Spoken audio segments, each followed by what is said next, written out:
We use electricity for almost all the appliances at home. Lights, fans, the television, the music system, and the computer all run on electricity. Electricity drives our world. Electricity is also known as electric current. In this lesson, you will learn about electric current, its causes and applications. At the end of this lesson, you will be able to identify the features of electric current, explain how potential difference generates electric current, define electrical resistance, identify the factors affecting resistance, and state and apply Ohm's law.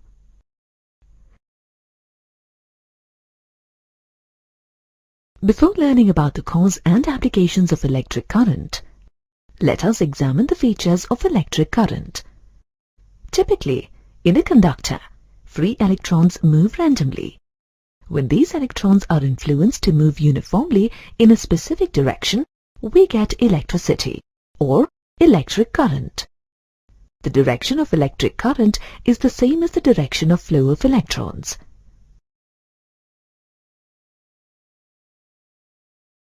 Electric current requires a continuous path of conductive material to provide a conduit for electrons to travel through.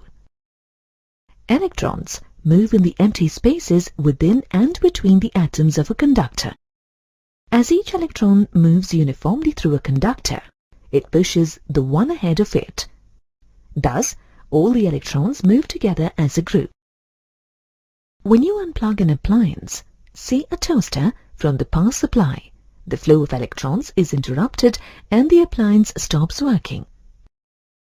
You can measure electric current as the rate of flow of charge, or the amount of charge flowing through a point per unit time. Electric current is measured using an ammeter. The standard metric unit for current is ampere.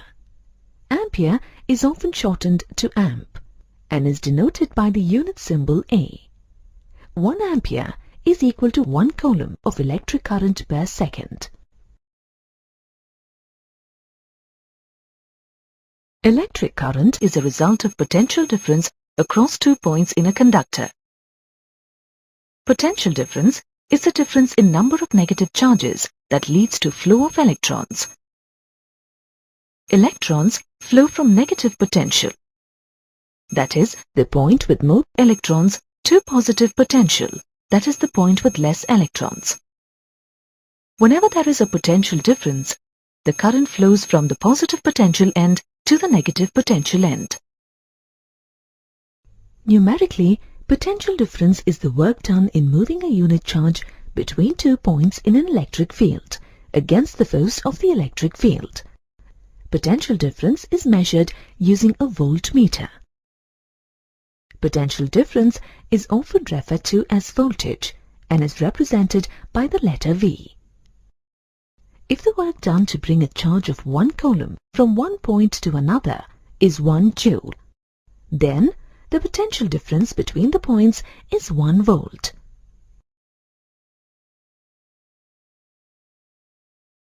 As against potential difference, potential is the work done in bringing a unit charge from infinity to a point. Thus, if the work done to bring a unit charge from infinity to a point is 1 joule, then the potential at that point is 1 volt. In the given example, potential difference between points A and B is the difference in the work done in moving a unit charge from point A to B. Conductors can be in solid as well as liquid states. In solid conductors, positive ions are immobile and only the negatively charged electrons flow from high negative potential to positive potential. This flow of electrons is known as electric current.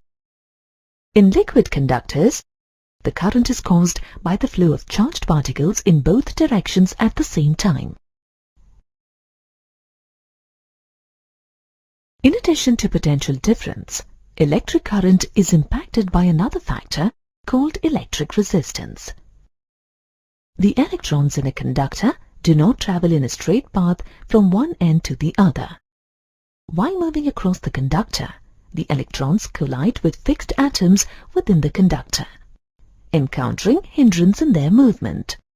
This hindrance or opposition to the flow of electrons is called electric resistance. While the electric potential difference between two terminals encourages the movement of charge, resistance discourages it. Thus, the rate at which charge flows from terminal to terminal is the result of the combined effect of these two quantities. The standard metric unit of resistance is ohm, represented by the Greek letter omega. When 1 ampere current flows through a conductor across a potential difference of 1 volt, its resistance is 1 ohm.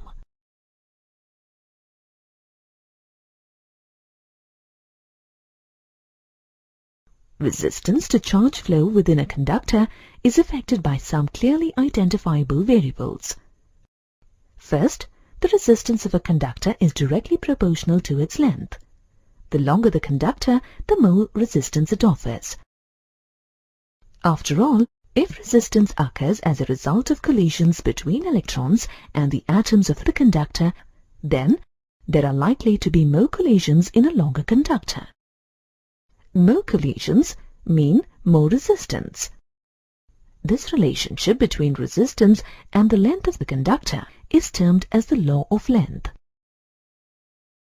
Secondly, the resistance of a conductor is inversely proportional to its cross-sectional area. Larger the area of the conductor, lesser the resistance offered.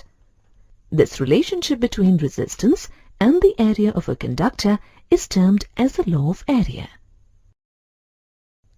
The third factor that affects resistance to charge flow is the material that a wire is made of.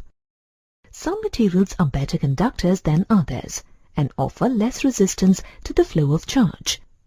For example, silver is the best conductor. However, silver is never used in wires of household circuits, as it is expensive. Copper and aluminium are among the least expensive materials with suitable conducting ability to permit their use in wires of household circuits. The conducting ability of a material is often indicated by its resistivity. Resistivity of a material is the resistance offered by a conductor having unit length and unit area of cross-section. The resistivity of a material depends upon its electronic structure and its temperature. The fourth factor that impacts the resistance of a conductor is temperature. For most materials, resistivity increases with increasing temperature. The variables affecting resistance can be mathematically written as R is equal to rho L divided by A, where R is the resistance in ohm, rho is the resistivity in ohm meter, L is the length of the conductor in meter, and A is the cross-sectional area of the conductor in meter square. In 1827, a German scientist, George Simon Ohm, conducted a series of experiments to study the variations in electric current when the potential difference across a conductor was changed. With the findings of his experiments, he postulated Ohm's law, which explains the relationship between electric current, voltage, and resistance. Ohm's law states that electric current through a metal conductor in a circuit is directly proportional to the potential difference or voltage across it, and inversely proportional to the resistance between its ends. Thus, according to Ohm's law, voltage V is equal to the product of electric current I passing through the conductor and the resistance R offered by it. Let us use an example to see how these equations help us analyze simple circuits. In the given circuit, there is only one source of voltage, a battery with 12-volt EMF, and only one element of resistance to current, a lamp with a resistance of 3 ohm. Using Ohm's law, you get the voltage in the wire as 4 ampere.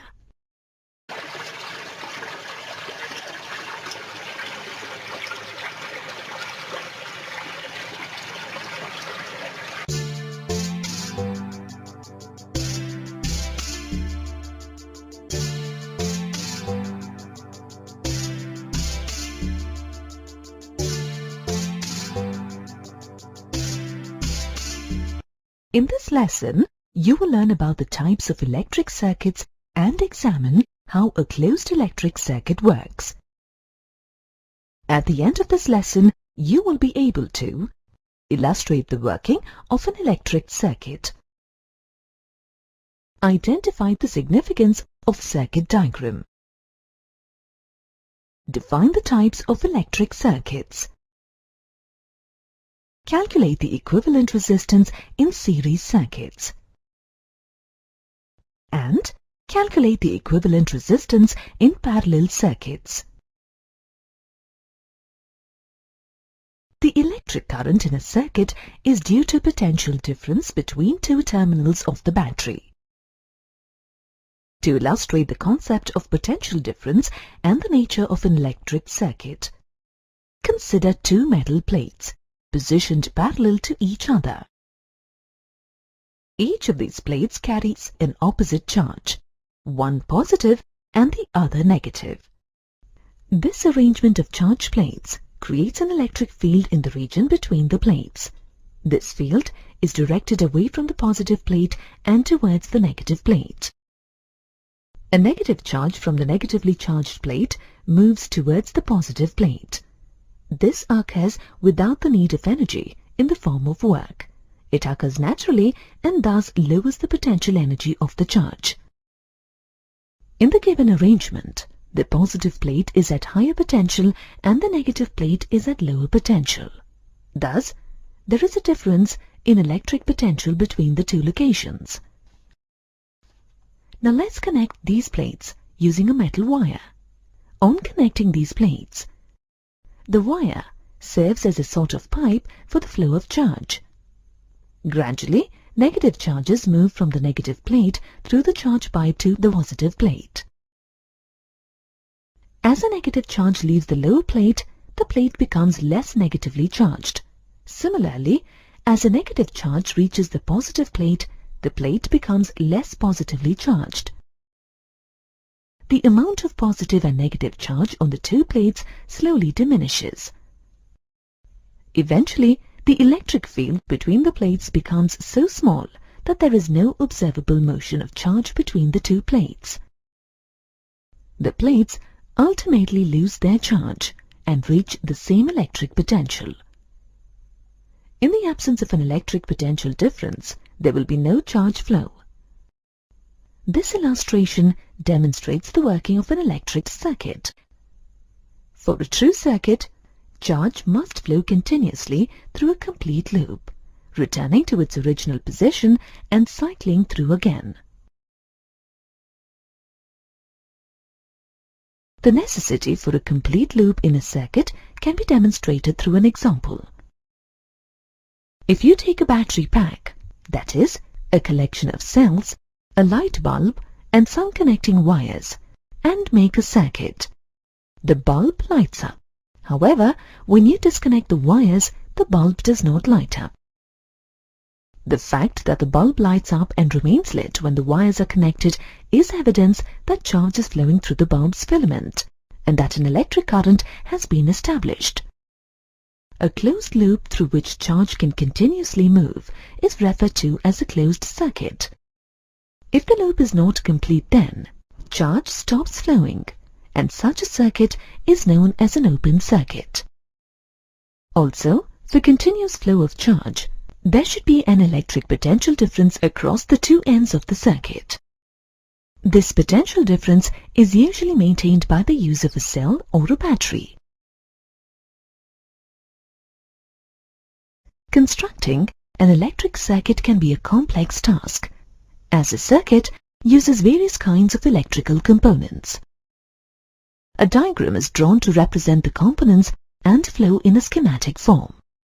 This schematic representation of various electrical components using suitable symbols is called a circuit diagram.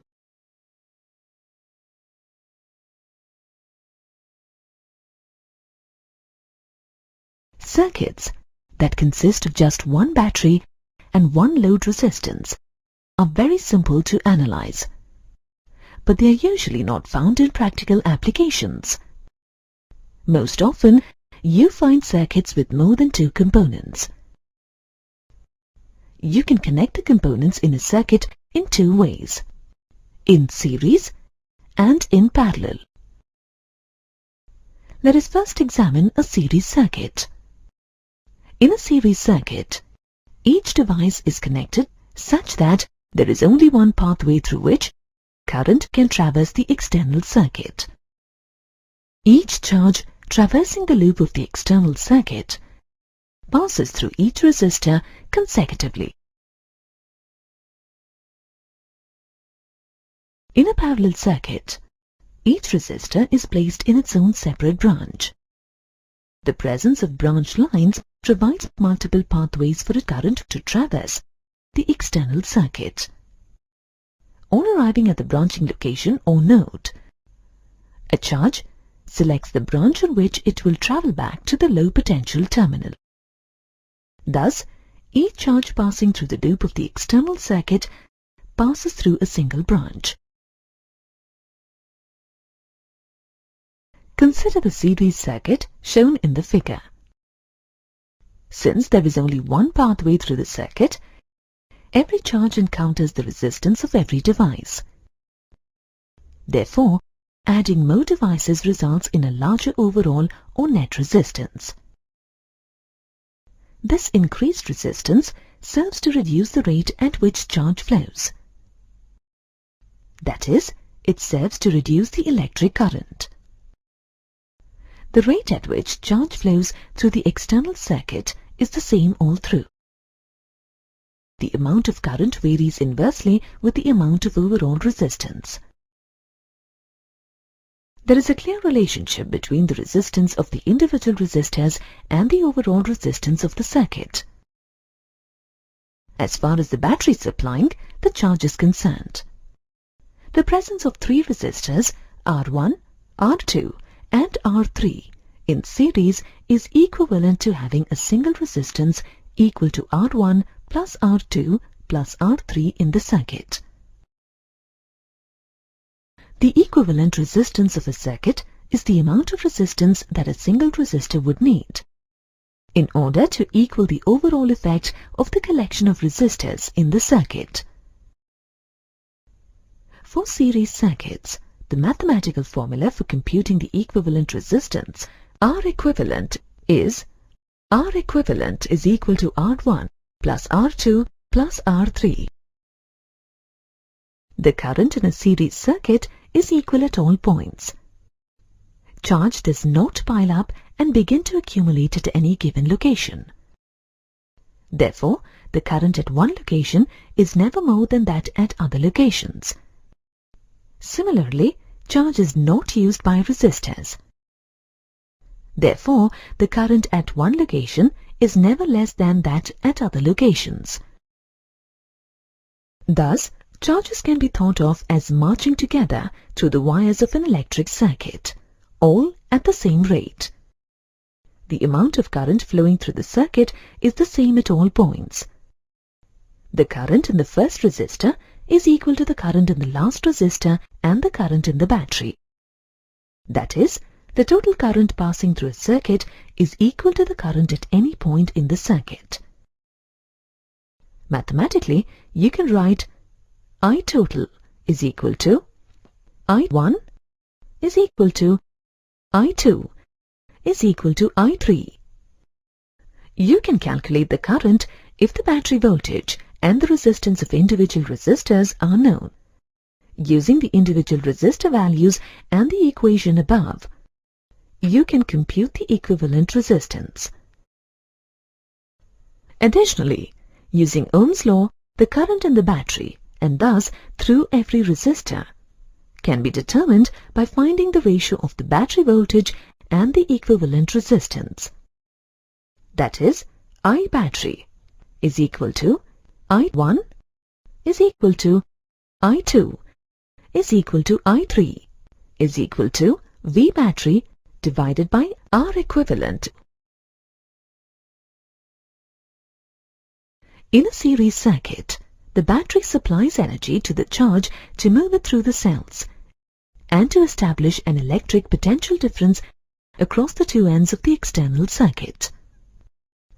As the charge moves through the external circuit, it encounters a loss of electric potential. This loss in electric potential is referred to as voltage drop.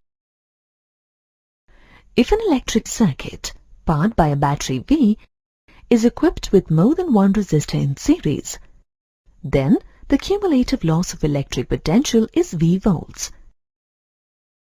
Thus, there is a voltage drop for each resistor, but the sum of these voltage drops is V volts. The same as the voltage rating of the battery.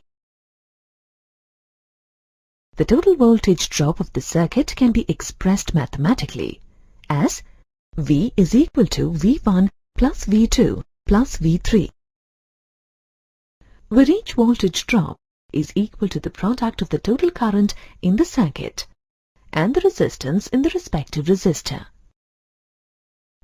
Substituting the values of individual voltage drops in this expression, you get IR is equal to IR1 plus IR2 plus IR3. By solving this expression, you get the equivalent resistance of cells is series circuits, R, as the sum of resistances of each resistor in the circuit. Hence, R is equal to R1 plus R2 plus R3. In a parallel circuit, there are multiple pathways by which current can flow. If you add another resistor in a separate branch, it provides another pathway for the charge to flow. Therefore, when more resistors are added to a parallel circuit, the overall resistance decreases. This decreased resistance increases the current. This phenomenon can be explained using the example of tollways. A toll booth provides resistance to car flow on a tollway. Adding more toll booths in a toll station will provide more pathways for cars to drive through. These additional toll booths will decrease the overall resistance to car flow and increase the rate at which they go through. Similarly, in a parallel circuit, charges divide up into separate branches. Based on the resistor in each branch, the current across branches can vary. Nonetheless, when taken as a whole, the total amount of current in all the branches is equal to the amount of current at locations outside the branches. Thus, the amount of current in the circuit is the same across all points outside the branches. However, it is split over multiple pathways. This principle can be represented as I total is equal to I1 plus I2 plus I3, where I total is the total amount of current outside the branches and in the battery, and I1, I2 and I3 represent the current in the individual branches in the circuit. In a parallel circuit, a charge does not pass through every resistor. Rather, it passes through a single resistor. Thus, the entire voltage drop across that resistor must match the battery voltage. It doesn't matter whether a charge passes through resistor 1, resistor 2 or resistor 3. The voltage drop across that resistor must equal the voltage of the battery. Put in equation form, this principle is expressed as V is equal to V1 is equal to V2 is equal to V3. Let the equivalent resistance be R. As you saw earlier in series circuits, you can calculate the amount of current flowing through each resistor as the ratio of the voltage drop across that resistor to the resistance of that resistor. Substituting the values of I1, I2 and I3 in I total is equal to I1 plus I2 plus I3, you get V divided by R is equal to V divided by R1 plus V divided by R2 plus V divided by R3. This gives you 1 divided by R is equal to 1 divided by R1 plus 1 divided by R2 plus 1 divided by R3. Electric appliances convert electricity into heat energy, providing you energy in a form that you can use. In this lesson, you will learn how electrical energy transforms into heat energy.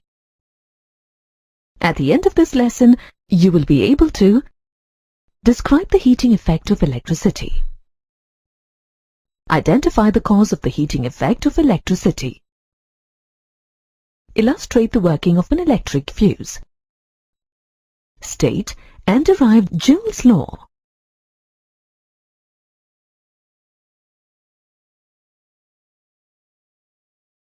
When you switch on a bulb, the thin metallic wire or filament in the bulb turns red and the bulb starts glowing. This is because when an electric current passes through a metallic conductor, the conductor gets heated. Thus, electrical energy is transformed into heat energy. This is called the heating effect of electricity. Many appliances in our household utilize the heating effect of electricity. Some common examples are electric irons, room heaters, and storage water heaters. How does the electrical energy of current get converted into heat energy? Every conductor offers resistance to the flow of current. When a potential difference is applied across the ends of a conductor, the free electrons in the conductor start drifting from the low potential end to the high potential end. These electrons collide with the positive ions. That is, the atoms that have lost their electrons. When the collisions take place, the energy of the electrons is transferred to the positive ions, making the ions vibrate more violently. This creates resistance to the flow of electrons. The electric current has to overcome this resistance. The work done by electric current in overcoming this resistance is converted into heat energy. This is the heat that you use in your electrical appliances. Metallic conductors used in electrical heating appliances to convert electrical energy into heat are called heating elements. For example, the filament in a bulb is a heating element. A good heating element should have high resistivity so that it gets heated quickly, high melting point to enable it to withstand high temperature, negligible variation in resistance due to temperature changes. Three metal alloys most commonly used as heating elements are nichrome, an alloy composed of 80% nickel and 20% chromium; manganese, which is 86% copper, 12% manganese and 2% nickel; Constantan, a copper-nickel alloy with 60% copper and 40% nickel.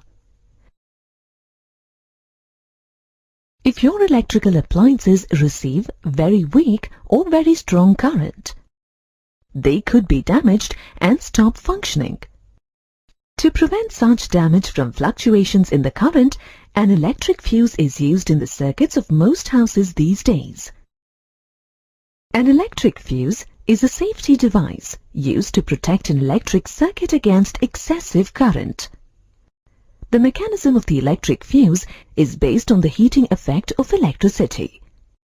You may have often heard people talking about replacing the fuse in their homes because the fuse blew, cutting off the power supply. An electric fuse contains a fuse wire. that is designed to withstand a particular amount of electricity flowing through it. When the electric supply fluctuates and the current becomes too strong for the wire, it melts and breaks the supply of electricity. Electric fuses are rated according to the current that they can withstand. For example, a fuse rated 5 ampere can withstand current flow to the maximum of 5 ampere. If the current flowing through that circuit exceeds 5 ampere, the fuse wire melts from the heat, cutting off the power supply through that circuit. We can monitor and control the heat generated by electric current by regulating the current supplied to an appliance. James Prescott Joule, a British physicist, expressed the relationship between the heat generated in a conductor and the amount of current flowing through it. This relationship is popularly known as Joule's law or Joule effect.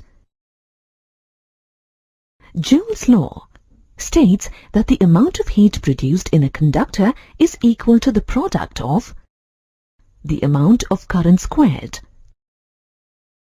the resistance of the conductor, the time for which the current passes through the conductor. To derive Joule's law, let a potential difference of V volts drive a charge Q coulomb through a heating element, and W be the work done. The potential difference is a measure of work done in moving a unit charge across a circuit. From this, we get equation 1. V is equal to W divided by Q, or W is equal to VQ. The amount of electric current passing through a circuit is the product of the rate of electric current and the time of flow. From this, we get equation 2. I is equal to Q divided by T, or Q is equal to IT. Substituting the value of Q in equation 1, we get equation 3. W is equal to VIT. Now let's use Ohm's law. V is equal to IR. In expression 3, to get the formula for the total work done by electric current. The total work done by electric current, W, is equal to I square RT. This work done by electric current to overcome the resistance of a conductor is converted into heat energy, which is represented by H. Hence, H is equal to I square RT. You have learned in earlier classes that power is the rate of work done, as energy is the capacity to do work. Energy and work are equivalent. Hence, we also define power as the rate of consumption of energy. In terms of electricity, the rate of consumption of electricity is electric power.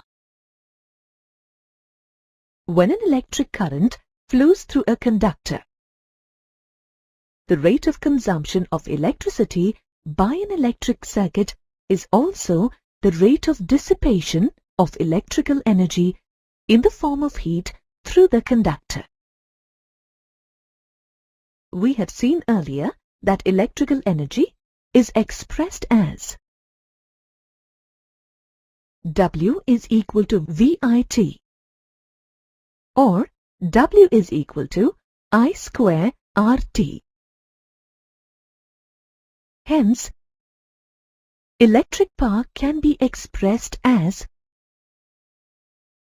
P is equal to VIT by T.